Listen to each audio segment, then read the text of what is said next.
Salam sejahtera untuk kita semua. Pelajaran Sekolah Sahabat dengan tema utama Surat Efesus. Pelajaran keempat, bagaimana Tuhan menyelamatkan kita.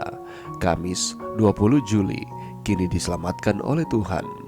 Bacalah kembali Efesus 2 ayat 1-10 dengan fokus pada kesimpulan Paulus dalam ayat 8-10. Poin apakah yang disoroti saat dia menyimpulkan bagian itu? Dalam Efesus 2 ayat 1-3, Paulus membuktikan kebenaran bahwa keselamatan orang percaya di Efesus tidak terjadi karena perilaku baik atau kualitas mereka yang menawan. Ketika cerita dimulai, mereka mati secara rohani. Tidak ada percikan kehidupan atau nilai di dalamnya. Mereka telah sepenuhnya ditaklukkan oleh dosa. Mereka tidak menunjukkan inisiatif pribadi tetapi dipimpin oleh iblis sendiri dan oleh nafsu dasar dan angan-angan batin mereka sendiri.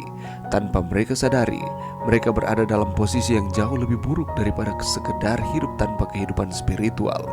Bersama seluruh umat manusia, mereka adalah musuh dari Tuhan yang benar dan sedang bergerak menuju takdir dan penghakiman ilahi.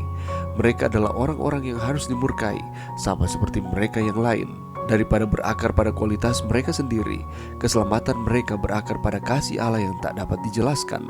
Kasih yang tidak dapat dijelaskan berdasarkan nilai apapun dalam objek cinta itu. Dalam belas kasihan dan kasih, Allah bertindak untuk kepentingan mereka di dalam Kristus Yesus, membangkitkan mereka dari kematian rohani. Karena campur tangan Tuhan, mereka mengalami perjalanan yang menakjubkan yang mengikuti lintasan Yesus sendiri. Dari dalamnya, kematian rohani yang ekstrim dan perhambaan yang kejam, mereka dibangkitkan dan dibawa ke dalam sorga dan duduk bersama Kristus di atas tahta alam semesta. Namun, campur tangan ilahi yang seperti kilat ini bukanlah fenomena sesaat.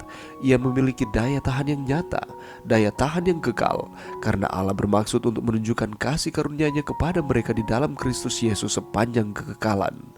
Dalam kesimpulannya terhadap Efesus 2 ayat 1-10, ayat 8-10, Paulus kembali ke pokok ini, berharap untuk memastikan bahwa maksudnya melekat.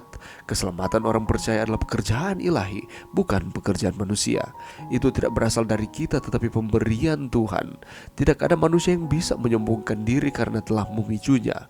Berdiri di dalam kasih karunia Allah, kita orang-orang percaya adalah pemberian kasih karunia-Nya dan hanya kasih karunia-Nya. Kita adalah mahakaryanya, diciptakan oleh Allah dalam Kristus Yesus. Mengapa begitu penting bagi kita untuk memahami bahwa keselamatan kita berasal dari Allah dan tidak berakar pada nilai atau upaya kita sendiri? Pelajaran yang bisa kita dapatkan pada saat ini. Mari kita kembali lagi melihat di dalam Efesus 2 ayat 8-10. Di sana dikatakan seperti ini, sebab karena kasih karunia kamu diselamatkan oleh iman. Itu bukan hasil usahamu, tetapi pemberian Allah. Itu bukan hasil pekerjaanmu. Jangan ada orang yang memegahkan diri, karena kita ini buatan Allah, diciptakan dalam Kristus Yesus untuk melakukan pekerjaan baik yang dipersiapkan Allah sebelumnya. Ia mau supaya kita hidup di dalamnya. Saudaraku, inti dari keselamatan di dalam Tuhan adalah bukan karena perbuatan baik atau amal ibadah kita. Bukan pula karena kita telah membayar sejumlah uang atau persembahan kepada gereja. Keselamatan yang sejati hanya ada di dalam iman kita yang benar kepada Allah. Iman merupakan respon kita terhadap Allah yang telah menciptakan kita. Dan ketika kita boleh percaya kepada Tuhan, kita pun harus sadar bahwa keselamatan yang telah kita terima dengan cuma-cuma itu pun bukan karena segala perbuatan atau usaha kita. Segala sesuatu yang kita terima dalam kehidupan kita, termasuk keselamatan di dalam Tuhan, juga adalah pemberian atau anugerah Allah. Allah lah yang berinisiatif untuk menyelamatkan kita. Karena jika kita yang mencari keselamatan itu tanpa anugerah Allah, maka kita tidak akan mampu memperoleh keselamatan itu. Oleh karena keselamatan adalah anugerah Allah, maka kita pun wajib bersyukur kepada Allah atas anugerahnya tersebut. Tidak ada alasan bagi saudara dan saya untuk memegahkan diri, karena keselamatan itu bukan kita dapatkan karena pekerjaan atau perbuatan baik kita. Semuanya hanya semata-mata karena anugerah dari Tuhan diberikan kepada kita. Justru kita yang telah diselamatkan memiliki kewajiban dan tanggung jawab juga untuk membagikan kabar keselamatan tersebut kepada orang lain yang belum mendengarkan akan kabaran ini. Kita tidak boleh menjadi egois dan mementingkan diri sendiri. Kita tidak boleh memiliki pikiran bahwa yang penting saya sudah selamat, peduli amat dengan orang lain. Melainkan, apa yang harus kita pikirkan? Kita harus memiliki hati yang rindu agar semakin banyak orang yang juga dapat diselamatkan. Kehidupan orang percaya tidak hanya berhenti pada titik selamat, lalu kemudian semua sudah selesai. Tidak seperti itu saudaraku. Tuhan sudah menyelamatkan kita.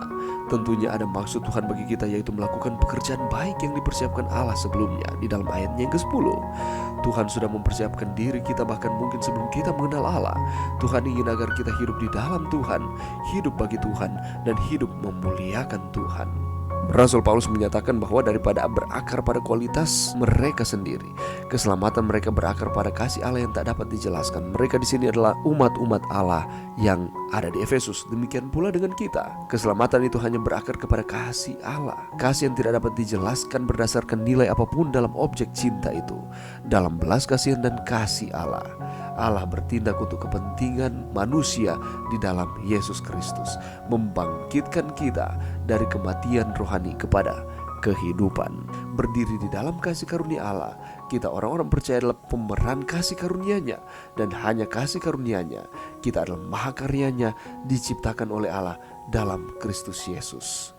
Itulah sebabnya lewat pelajaran kita pada saat ini tidak ada alasan bagi kita untuk meninggikan akan diri kita, karena semata-mata keselamatan kita hanya merupakan kasih Allah yang diberikan kepada kita.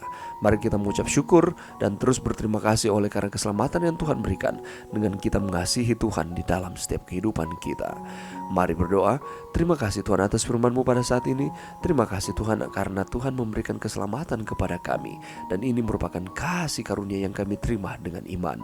Bantu kami Tuhan untuk kami terus mengasihi Tuhan di dalam kehidupan kami, di dalam nama Yesus. Amin.